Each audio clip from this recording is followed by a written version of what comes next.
excited as I am for today's cooking lesson. With Passover right around the corner, we're going to be making one of my favorite Seder dishes. It's called haroset. It's a combination of apples and nuts and a little bit of juice or wine for sweetness. I have a kosher red wine here. If you don't have access to that right now, you can use a grape juice, an apple juice, maybe experiment with an orange juice. The world is your oyster. It also calls for apples and pears. I don't have pears, so I'm gonna try using this apple pear. We'll see how that goes, or you can always just double the amount of apples that you use. It also calls for some crushed walnuts. If you don't have walnuts, you can use pecans, maybe try almonds, whatever you have on hand. If you're allergic to nuts, you can leave out nuts altogether. There's also some variations that call for cinnamon, some that call for nutmeg or raisins, whatever you have on hand. So first we're gonna go wash our hands and then we'll get started.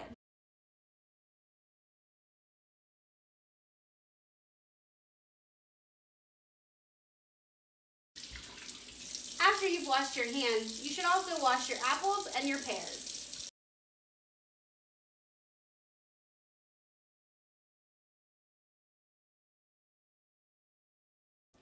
Once your hands and your fruit are washed, you should then start by peeling your apple and your pear. Always peel away from you so that you don't cut yourself on accident. For the purposes of today's recipe, I've decided to use 2 apples and 1 apple pear. Your next step is going to be to carefully slice up your fruit into quarters. Once your pieces of fruit are cut up into quarters, you're then going to dice them. So that means cutting them very thin and then very small into like little cubes, as you see here. And in 1 second, I will show you approximately the size of what one looks like. That's about the size of the pieces you want. You can go a little smaller if you want to. You also have the option of blending them up. I know a lot of people make it's called a smooth haroset, but I like mine a little chunky. And then as you cut, you're just gonna keep adding to your bowl. So we'll do an apple piece.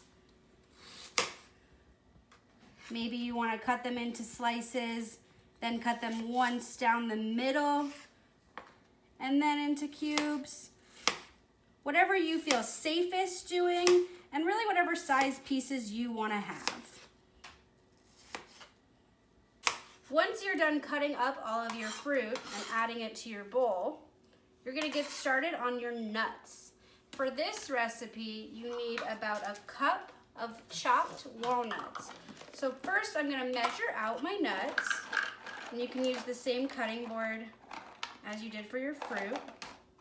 A little extra. And you're gonna start chopping them. So look at how I carefully put my hand on top of the on top of the knife, and I just chop through. Again, the sizes of your pieces, same as with your apple and your pear. You want them bigger, make them bigger. You want them teeny tiny, make them teeny tiny. So you're just gonna keep roughly chopping them until they're at the size that you want. And then, once all your nuts are chopped, you're gonna add them to your mix.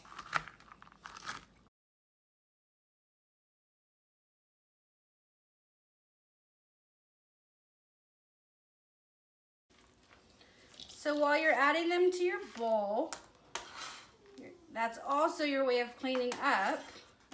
Because now that everything you need is in your bowl, you can put your knife and your cutting board away. Our last ingredient is a ½ cup of wine, grape juice, apple juice, a sweet beverage. I've never tried orange juice or apple juice. I've really only ever used kosher wine. Usually it's Manischewitz, but this is what I have right now. I can't go buy the Manischewitz. and you're just adding it to your bowl. After you've added it to your bowl, you're gonna mix it all together. Make sure it's a combined amount of nuts and fruit. Maybe you wanna add more nuts. Figure out what the ratio you like is. And after you've mixed it all together, you're actually gonna let it sit in the fridge for about 30 minutes to an hour, just to let the fruit soak up the juice, let the nuts soften in the juice a little bit, and it gives it a more well-rounded taste. So I'm gonna go ahead and put this in the fridge, and then we'll come back.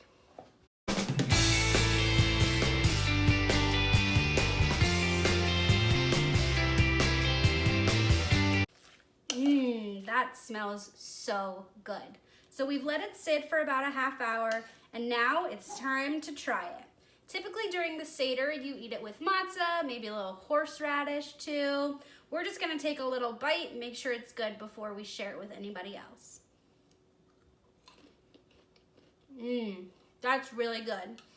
You can also choose to add a little bit more grape juice or wine once you've taken it out of the fridge, just to get the flavors up. I hope you guys all enjoy making your haroset at home. If you use other variations, comment below and let me know how it turns out. Honestly, comment below and let me know if you tried any variation, this one or your own. I can't wait to hear how all of your Passovers go, and I wish you a Hag Sameach.